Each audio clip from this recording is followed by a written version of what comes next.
Bago nating ipagpatuloy ang kwento, gusto ko lang po humingi ng kapatawaran at malawak na pangunawa kung di tayo nag-o-upload agad sa kadahilangan na iilang chapter pa lang itong ating kwento, kaya by chapter ko siya ina-upload at hindi ganun kahaba, baka lalo tayong mabitin pag na-upload ko agad siya ng minsanan. Maraming salamat sa suportang tunay.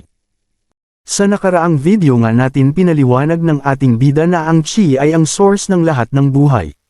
At may pinakilalang bagong karakter ang ating bida ka Xiao San, na nagmula sa kanya lamang nabasa sa web novel ngunit gusto nga niyang i-apply sa kasalukuyan nilang pagsesenay kay Xiao San at paliwanag pa nga ng ating bida sa nakaraan kwento na mayroon 9 stages ng cultivation ang pinakilala niyang karakter na walang iba kundi si Wang Chi. At napagpayahan nga ng ating bida na subukan nga ang mga nalalaman niya sa mga nababasa lamang niya at susundan nila ang tinahak ng pagsesenay ni Wang Chi sa kwento. Ano-ano nga ba ang magiging malaking parte ni Wang Chi sa istorya at paano babaguhin ng ating bida ang mga bagay-bagay? Sa pagpapatuloy nga ng ating kwento, isang malamig at kalmadong kapaligiran at maliwanag na bumabalot sa kalupaan ang nanggagaling sa liwanag ng malaking buwan ang bubungad nga sa atin.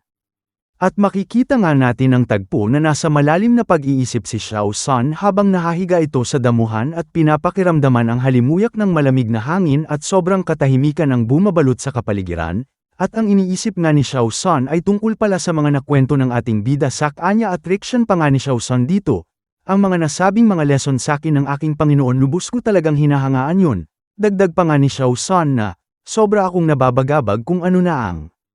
mangyayari kay Wang Chi. Tinutukoy nga ni Xiao San ang nakwentong malakas na individual sa nabasa nitong web novel, na wala naman kaalam-alam si Xiao San dito.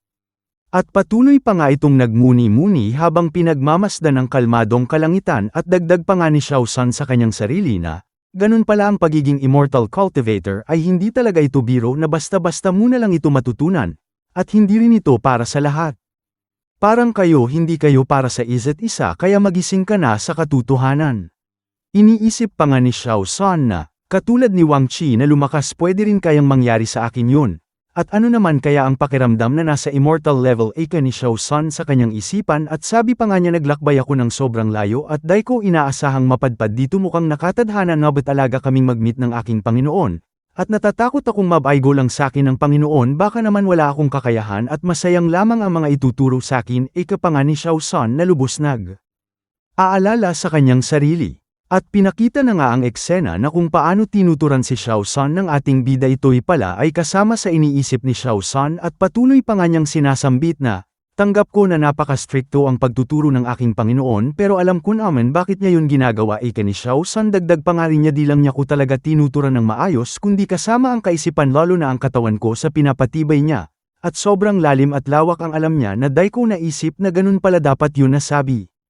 na nga ni Xiao San. At dagdag pa nga ni Xiao San habang pinapakita ang figure ng ating bida na, sa talang buhay ko ngayon palang ako nakatagpo ng ganitong kalakas at may malawak na kaalaman sa lahat ng bagay, dahil ko inaasahan na makakatagpo ako ng totoong Diyos, at sa mga sinasambit ng aking Panginoon, grabe talagang isa lang akong langgam na walang kakayahan pero iba aking nararamdama, katulad sa nakwento ng aking Panginoon na si Wang Chi na isa lamang siyang mortal pero dito ito sumuko, napakasimple lamang itong nasasabi ng akin Panginoon pero alam ko may malalim itong kahulugan at dahil ko pa ito lubos na nauunawaan. Ika nga ni Xiao San sa kanyang sarili na lubusan nga niyang iniisip ang mga nasabi ng ating bida sa kanya. Nasabi pa nga ni Xiao San na katulad nga ni Wang Chi, ano kaya ang mga pinagdaanan nito para maging malakas at maunawaan ng lubusan ang malalim na kahulugan ng cultivation. Ibig sabihin ba nun yung pinapagawa kaya sa akin na pagbuhat ng malaking bato para lumakas ang katawan ko ay based din kaya sa ginawa ni Wang Chi? Ito nga ang mga naiisip ni Xiao San habang patuloy pa rin itong nakahiga at inisip na lahat ng bagay na nasabi ng ating bida sa kanya. Bigla namang napaupo si Xiao San at may natanto, teka lang, parang alam ko na, oo. Ganun nga ang pinapagawa sa akin ng Panginoon ng dahil ko nalalaman base sa nakwento ng Panginoon. Dahil ko talaga siya naiintindihan nung nakwekwento ito ng aking Panginoon pero ngayon pumapasok na lahat sa akin isip. Ika nga ni Xiao San sa kanyang sarili, na may pagkagulat at ngiti sa kanyang pagmumukha. At naiisip pa nga ni Xiao San habang gulat na gulat pa nga ito sa kanyang pag-iisip na ngayon pa lang nga niya natatanto ang lahat at pumapasok pa lang sa kanyang kaisipan. Mga ito. Kaya naman lahat ng pumapasok sa kanyang kaisipan mga natanto nito ay bigla na lang itong pumikit nag-meditate at meron siyang isang bagay na gustong malaman pa, kung ito ba ay gagana.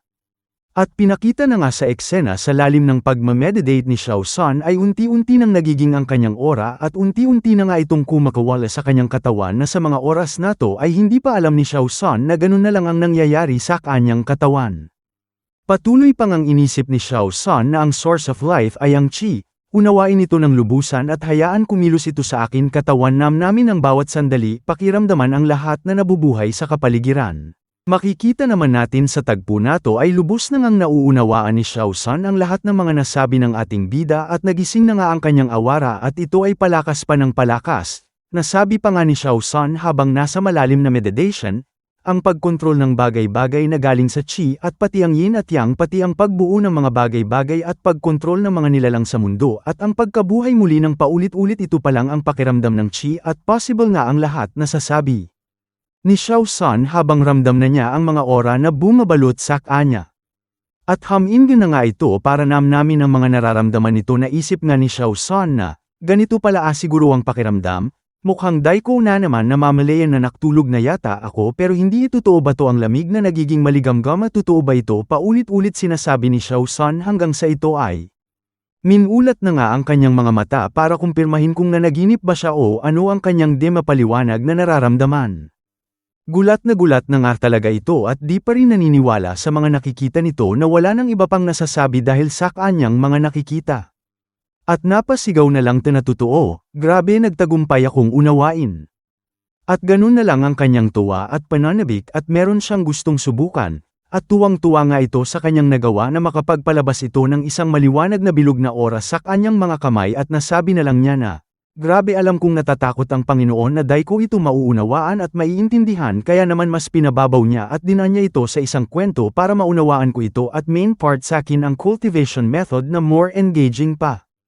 At lubos na ngang natutuwa si Xiao San sa maganang nangyayari na sabi pa nga din ito na Panginoon salamat po ng sobra opo dahil ko po talaga agad na unawaan habang sinasabi po ninyo ito patawad na matagal ko itong naunawaan pero ngayon unti-unti ko nang nalalaman sobrang natutuwa ako at papasalamat po ko ng sobra sa inyo alam ko pong kulang pa kaya mas pagbubutihin ko pa ni Xiao San sa kanyang sarili na proud sa ating bida na lubos nga din itong nagpapasalamat.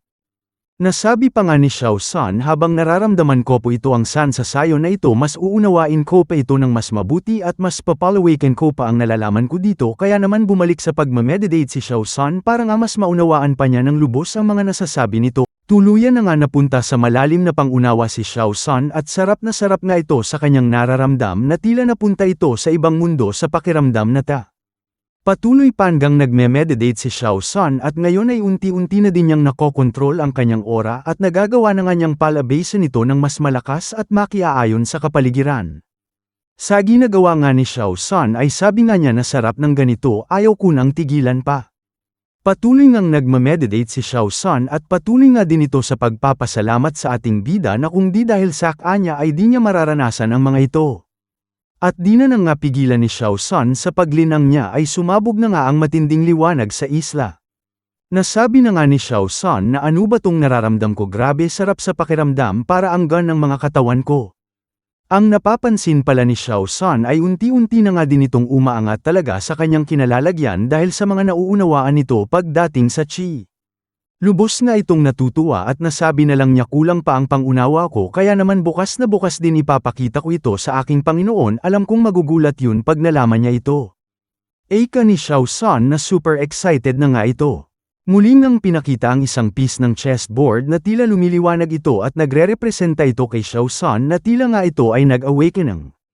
Nagpunta naman ang eksena sa isang napakapayapang kalangitan at masarap na hangin na dumadampi sa mga puno at halaman na wala kang maririnig kundi huni ng mapayapang kalikasan. At pinakita na nga din sa eksena nato na mataimtim na nilalasap ng ating bida ang halimuyak ng kalikasan na mapapansin natin na sarap ito sa pakiramdam ng may biglang kumakaluskos sa kanyang likuran. Meron palang isang nilalang ang nagmamasid lang sa ating bida habang ito'y mataimtim na nagpapahinga at nilalasap ang hangin na malamig. Bigla naman nagsalita ang ating bida at alam naman na pala nito na may nagmamasid sa kanya at makikita naman natin na gulat nga itong nilalang nato at alam naman natin kung sino dahil sabi ng ating bida na oy nandito ka na pala. Lumabas na nga si Xiao San sa damuhan at nasabi na lang ni Xiao San habang naglalakad ito papalapit sa ating bida na, "Di ko po inaasahan na mabibisto nyo po ko nalaman nyo po palang ako yung nakatago." At ganadong naman na nagsalita ulit si Xiao San habang naglabas ito ng aura na may tuwang-tuwa din na makikita sa kanyang pagmumukha na sabi nga nito nagritong Panginoon ko sobrang saya kung makita ko po kayong ulit, at di ko po inasahan talaga na makikilala niyo ko kahit na tinago ko ang aking presensya, dagdag ni Xiao San sa ating bida. At napapangiti na lang ang ating bida sa sinasabi ni Xiao San at nasabi na din nga nag-ating bida sa kanyang sarili na, yes kahit na di kita nakikita alam na alam ko kung sino ang lalabas sa paligid ko, tinutukoy nga ng ating bida ang system dahil ito lang din naman ang tumutulong sa kanyang makita ang mga halimaw sa kanyang paligid or may individual dito.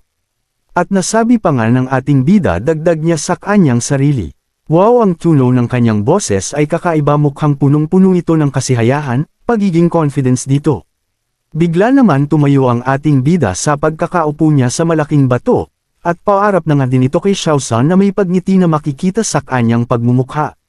Tuluyan na ngang nakaharap ang ating bida kay Xiao San at nagsalita naman ulit si Xiao San na, ibang klase kat alaga Panginoon ko walang pwedeng itago po sa inyo napakatalas talaga ng pakiramdam nyo ika ni Xiao San at nasabi naman ng ating bida na, mukhang may kakaiba sa'yo ngayon at mukhang napakaganda nito, ika nga ng ating bida kay Xiao San.